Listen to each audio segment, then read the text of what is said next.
Good afternoon, children. Good afternoon. Good afternoon, ma'am. We have completed chapter 1, the living world. Now we are going to begin with the next chapter, that is about the classification of organisms in detail. We'll be learning about the classification of different organisms, that is biological classification. You're going to learn about biological classification in detail, and here also you're going to learn so many new names, new terms. So see, that topic is very easy to understand, nothing much complicated. But the only problem with biology chapters is so many names you will have to recollect. That there are no shortcuts for that. The only thing is that you learn it repeatedly, then these will get registered in your brain. There is no other shortcut.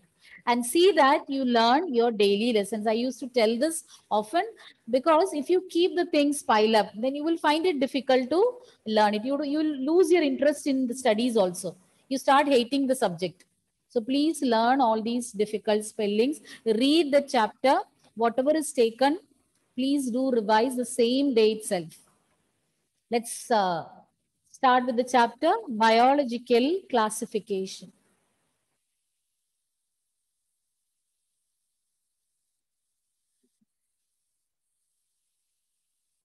Biological classification, chapter 2. Let's see what is meant by biological classification.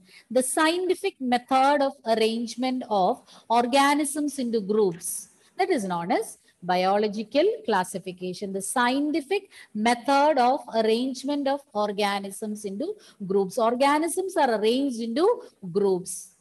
Scientifically, the scientific method of arrangement of organisms into groups is known as biological classification. So let us first learn about Aristotle's classification. Even though it is not accepted, so we'll be learning about all the different types of classification. Aristotle was the earliest to attempt a more scientific basis for the classification of organisms. He tried to classify the organisms scientifically. He classified plants into 3 main categories: herbs, shrubs, and trees. Trees, herbs, and shrubs. And animals, he divided into 2 groups based on the color of the blood. Those which are having red blood under one category, and those who are not having red colored blood in the other category. A very simple classification.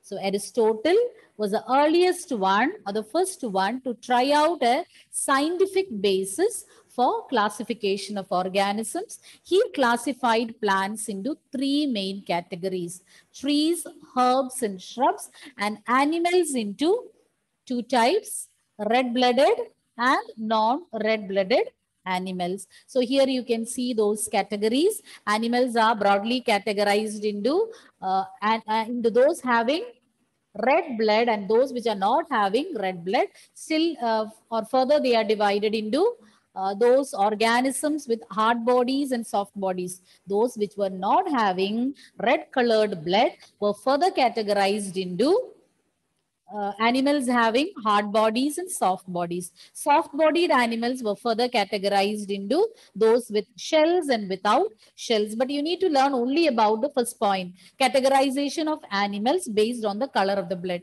Only that is mentioned in the textbook. So I'll repeat again. We started with biological classification, the scientific method of arrangement of organisms into groups. We call it as biological classification.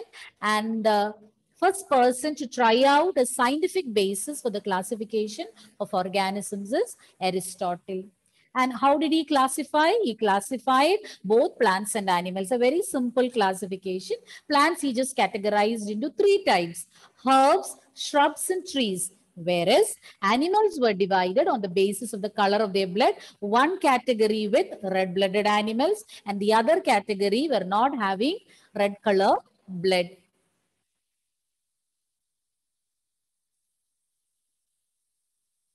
Next, let us learn about 2 kingdom classification. So now we know what is the present system of classification. How many kingdoms? How many kingdoms now? 2 kingdoms. 6 kingdoms. The last class we had learned. So this is about two kingdom classification proposed by our same Linnaeus in 1758. The system classifies organisms into two kingdoms, Plantae and Animalia. So that was the classification proposed by Carolus Linnaeus in 1758, two kingdom classification, whereas Aristotle categorized plants into three types, trees, herbs, shrubs, and animals into two types based on the color of the blood. Later, Linnaeus categorized organisms into two kingdoms, plant kingdom and animal kingdom. Plantae, kingdom Plantae and kingdom Animalia. Ma'am, can you show the previous slide also? Yes, yes, yes. This one or the previous? Jyoti, which one you want to see? This one. Okay. Now, the next one. This two kingdom classification was having several drawbacks. And that is why it is not widely accepted. So let us discuss some drawbacks of this two kingdom classification. First point. This method of classification did not separate or did not distinguish between prokaryotes and eukaryotes. At least now I think you know what are prokaryotes and eukaryotes. What is the main difference? Eva? Yes, ma'am. Prokaryotes don't have well-defined organelles and well-defined nucleus. Whereas eukaryotes have a well-defined nucleus. So they have a proper nuclear membrane which separates nucleus from the cytoplasm. So the first point, I'll repeat again, this method of classification did not distinguish between prokaryotes and eukaryotes, neither between prokaryotes and eukaryotes nor between unicellular and multicellular organisms. So no such differentiation was made under two kingdom classification. That was the first drawback. Second drawback included bacteria, cyanobacteria or blue-green algae, fungi, mosses, ferns, gymnosperms, angiosperms, all under plants. Now we know the different kingdoms. Bacteria, fungi, all that are coming under different kingdoms.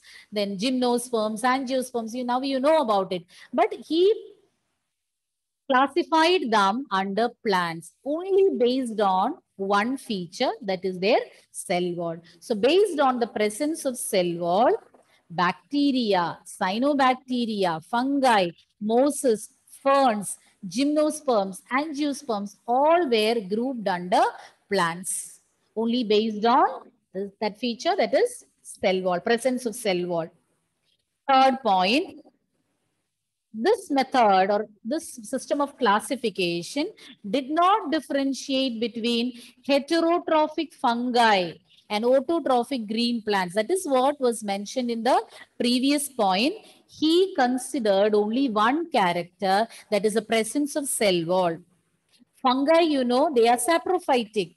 It comes under heterotrophic organisms, whereas plants, they are capable of preparing food on their own. They are autotrophs. But he didn't consider the mode of nutrition as a criteria.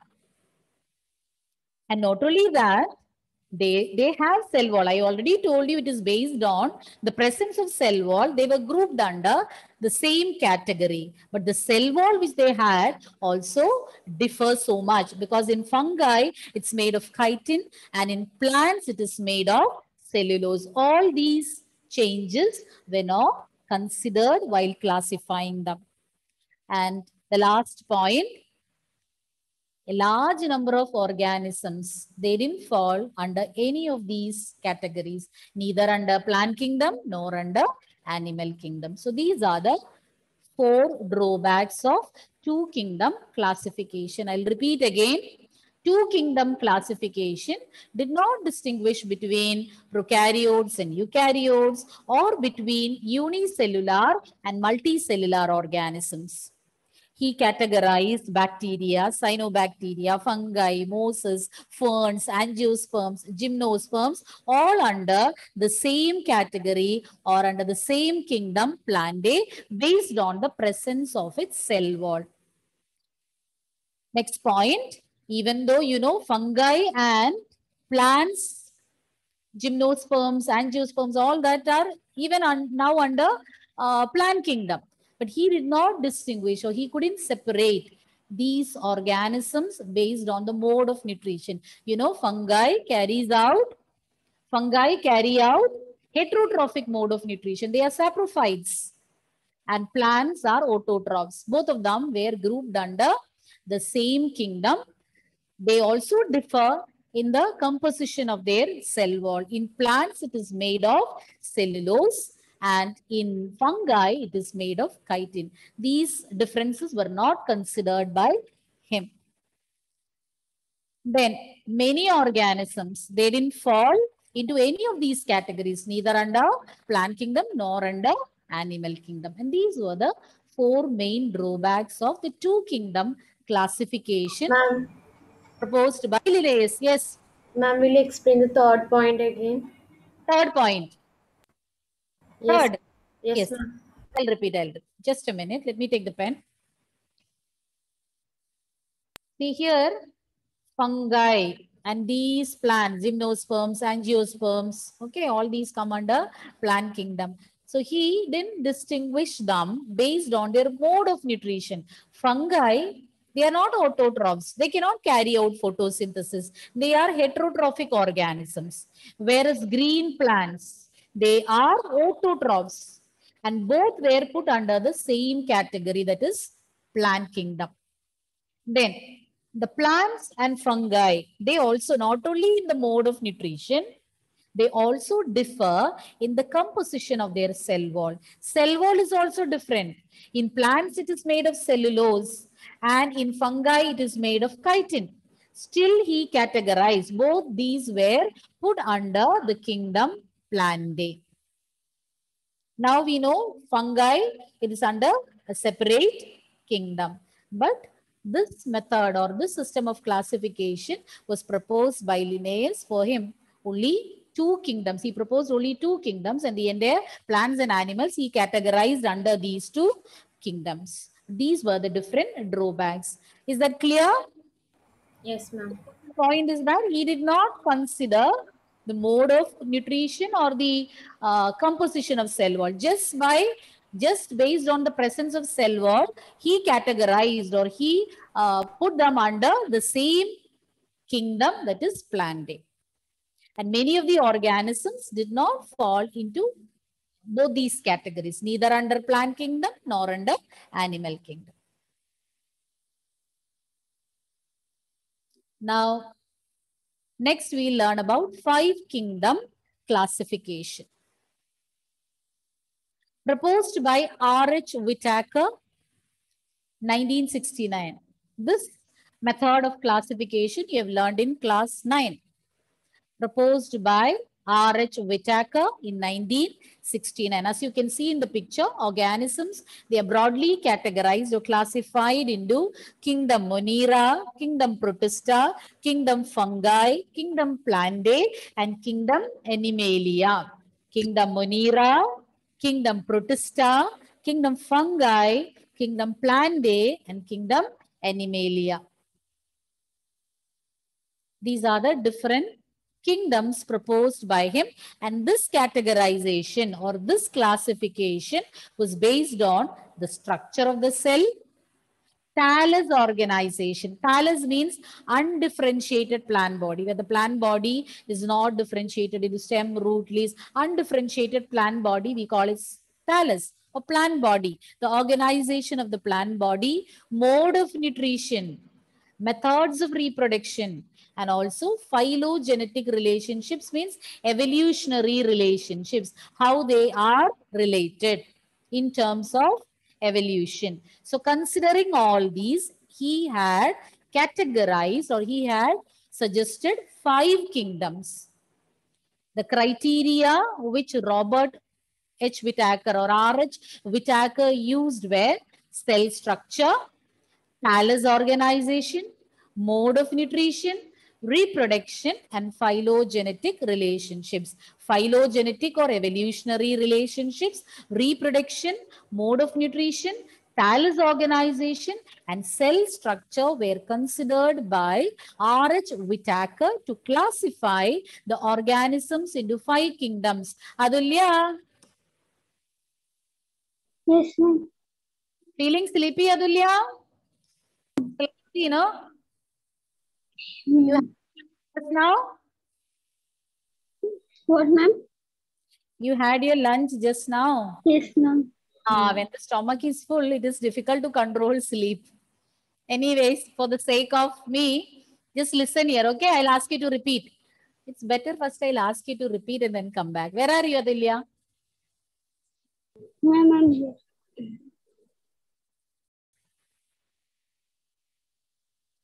Okay. Yes, ma'am. Adilya, where are you? I'm here. Yes, tell. 5 kingdom classification was proposed by R.H. Whitaker and Criteria. What are the criteria for classifying them into 5 kingdoms? That was the question. What are the different criteria? Malavika? yes, ma'am. Ma'am, cell structure. Malavika Vipin. Ma'am, Yes. he classified them basis of cell structure, mode of nutrition, reproduction, Thallus organization thallus organize and relationship. Evolutionary relationships or phylogenetic relationships. Now Adilya will repeat. Yes, So Adilya. they were classified according to cell structure, evolutionary relationships. Then mode of nutrition, Mode of nutrition, reproduction. organization. Be a little more attentive. Are you noting down the points, Adilya? Yes, ma'am. This point you missed out. Am I right? Yes, ma'am. Yeah. I've been repeating it now several times. So please do note down. Classification. Who proposed 2 kingdom classification? Linnaeus. Linnaeus.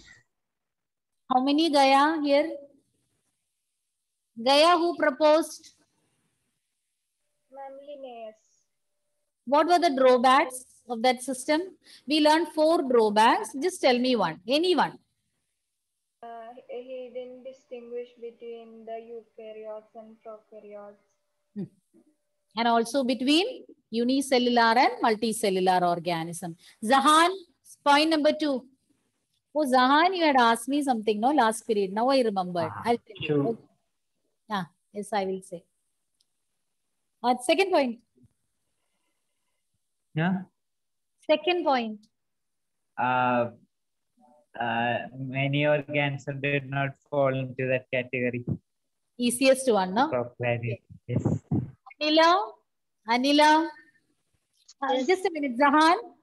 2 categories you said, no? Which are those 2 categories? Many organisms did not fall under any of these categories. Yes, animal and plant category. Which are they? Animal and plant. Okay, animal and plant kingdoms. Yes, Anila. Yes. Next point. Do not distinguish between prokaryotes and eukaryotes. That already Gaya said. First point is said. I only wrote 1 point. Before that, my net has gone. I left from the class. Why you didn't tell me then? Because ma'am was teaching other topics, so I didn't disturb. No problem. You can stop me in between or you can message. Is chat disabled? Is chat disabled, children? Yes. Okay. I cannot make out here. Such an option is also not to be seen. I'll check it. I'll verify. Okay. Who else I will ask? Anishwara. Ma'am, included bacteria, cyanobacteria, fungi, mosses, ferns, gymnosperms, and angiosperms under plants based on the presence of cell wall. Based on the presence of cell wall, these different organisms were grouped under the plant kingdom. Then next point, Alan.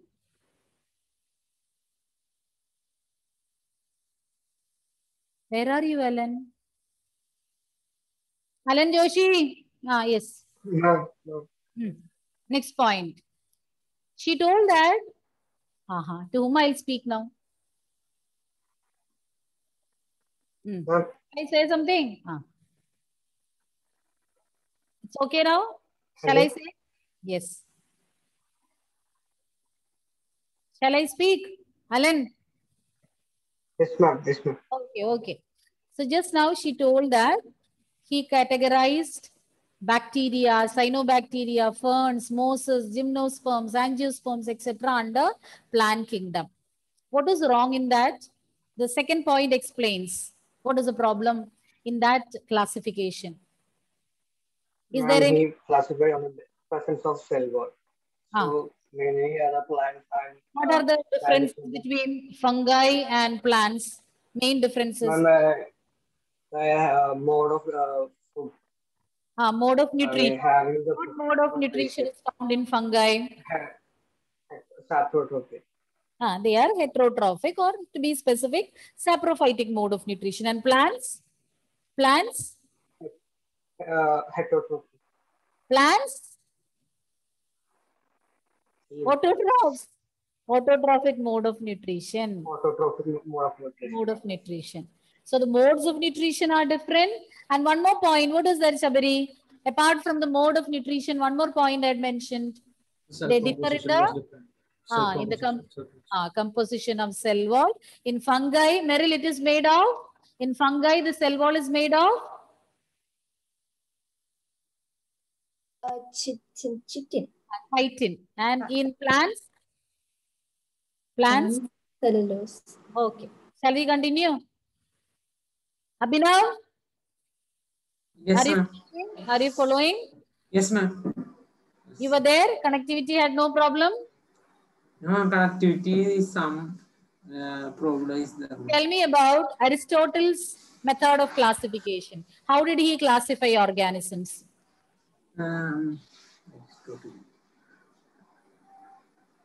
He was the first one to try out a scientific basis for classifying organisms, and he categorized both plants and animals. How did he classify plants?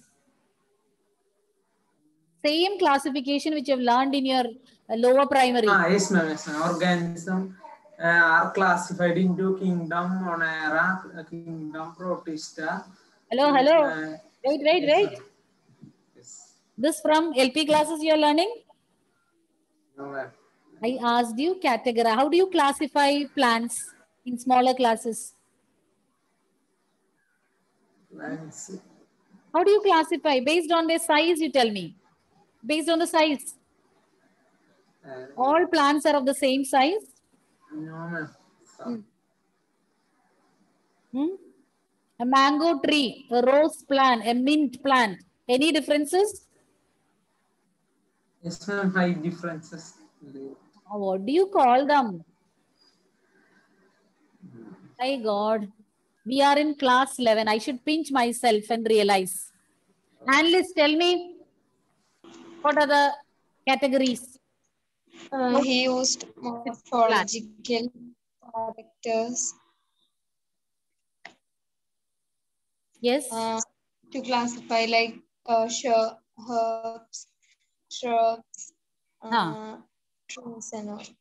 Trees, shrubs and herbs. Abhinav, have you heard about this classification? Yes, ma'am. Yes. I have learned in my lower classes. Herbs, shrubs, trees. Now I remember. You should not forget all these. Then, what about animals? Aditi Dev, how are animals classified? Red blood and Aristotle. those which are red blood and those which did not. Yes. Those which are having red blood and those which are not having red blood were put under two different categories. So we'll continue.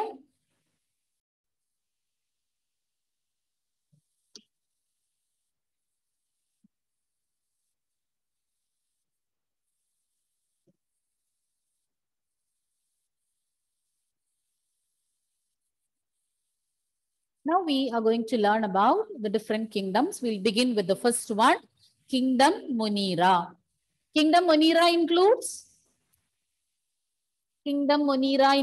what, children? Bacteria and Bacteria. Thank God. Okay. Ma'am, Yes. can you show the last slide? Which one? That was only a picture, no? No, ma'am, before. My network connect is useful. Aditya Dev, who is that? Yes, ma'am. Okay. That drawbacks or two kingdom classification? 5 kingdom classification, which was the last. Drawbacks. Only one. Okay. Yes, ma'am. Wait a minute.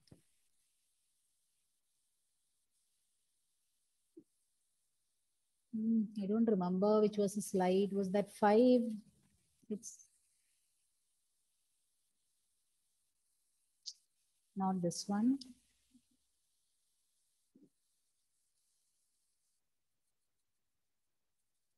This one? Aditya Dev? This one? Is this one or the previous? Relationship center was there. Now this one. This one? Yeah.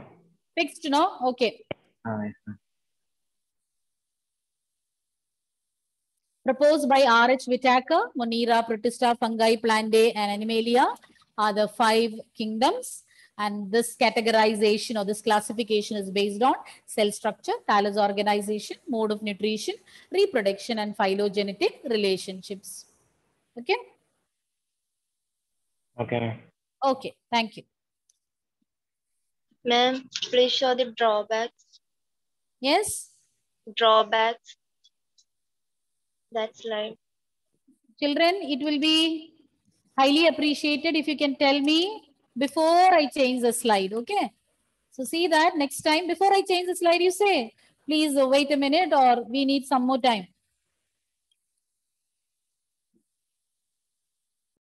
This meeting is being recorded. When you finish, let me know.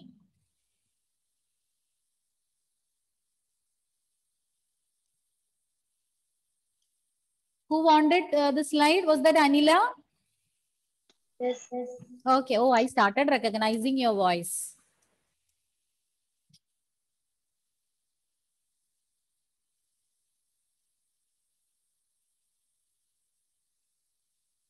You can, if you are attending the class on the mobile or even laptop, you can take a, I think in the laptop it is print screen option is there. And in mobile, you can take screenshot. But I would like you to copy the notes, write lecture notes rather than taking the screenshot. That is just for reference. Anyway, all these notes will be sent to you soon. Towards the end of the chapter, I'll be forwarding these notes. Okay, Anila? Have you copied? Yes. Okay.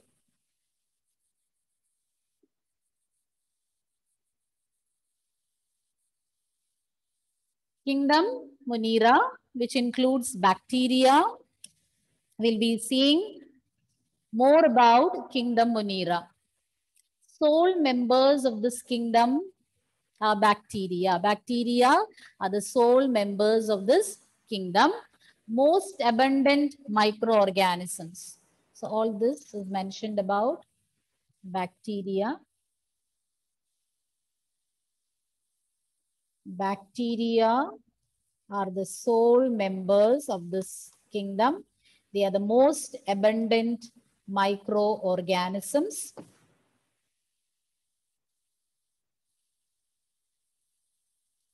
They are found almost everywhere, including extreme habitats like deep sea, snow, deserts, hot water springs, everywhere. Even in the extreme habitats, you can find these organisms. So under Kingdom Munira, bacteria are the sole members, only members. They are the most abundant microorganisms. And you can find them everywhere, including all the harsh environmental conditions or extreme habitats. Usually in such habitats, it is difficult to find any living forms, but bacteria can be found everywhere. Many live in or on other organisms as parasites. Some of them lead a parasitic life. Most of them lead a parasitic life, and you know that some are beneficial, some are harmful and can cause diseases. Once again, I'll repeat the points. Bacteria are the sole members of this kingdom. They are the most abundant microorganisms. You can find them everywhere, including extreme habitats such as hot water springs, deep sea oceans, snow, deserts, etc. Whether it is so high temperature or so low temperature, everywhere they are able to survive. And many of them lead a parasitic life.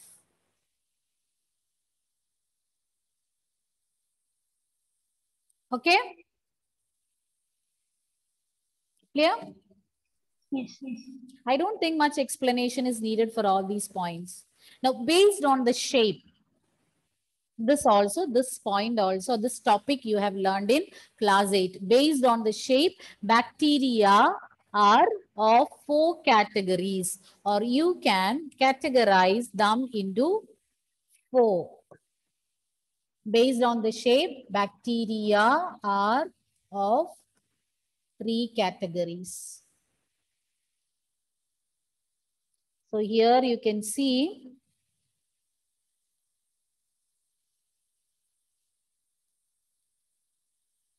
just a minute.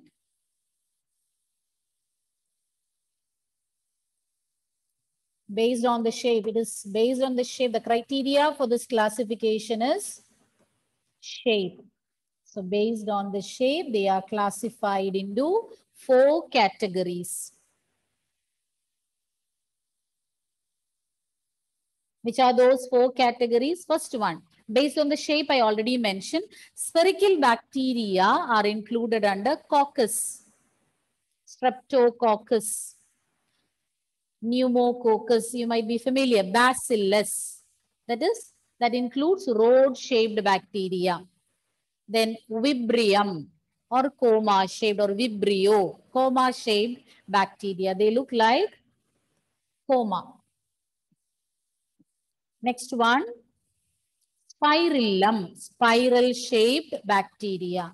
Once again, based on the shape, bacteria can be classified into 4 categories. First one, coccus, singular, cocci, cocci is plural, coccus is singular. Coccus is spherical-shaped bacteria.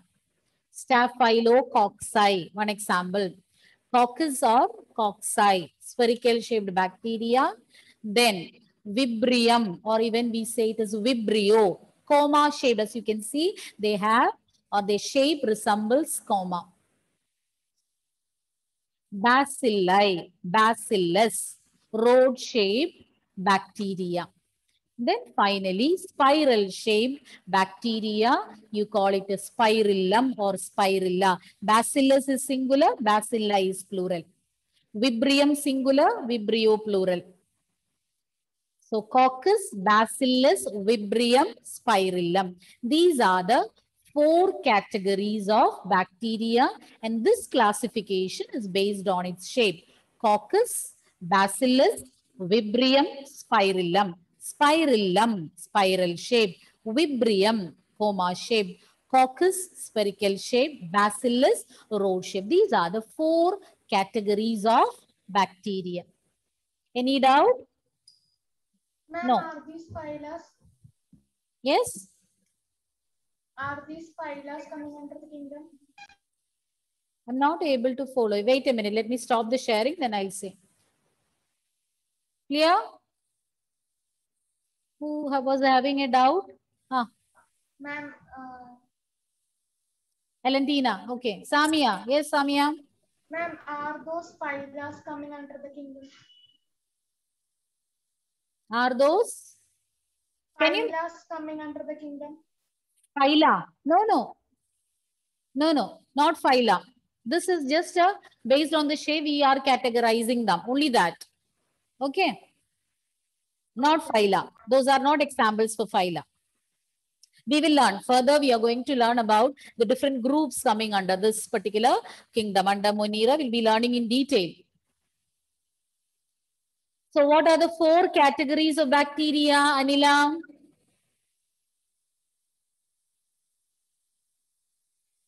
Anila? Anila? Coccus, Bacillus, Bacillus, Vibarium, Vibrium, Spirillum. Spirillum, Spirillum, Vibrium, then Coccus and also Bacillus. So these are the 4 categories of bacteria, and this classification is based on its shape. So we'll be continuing in next class. So before we wind up, let me take the attendance. Thank you, ma'am. Thank you, ma'am. Thank you.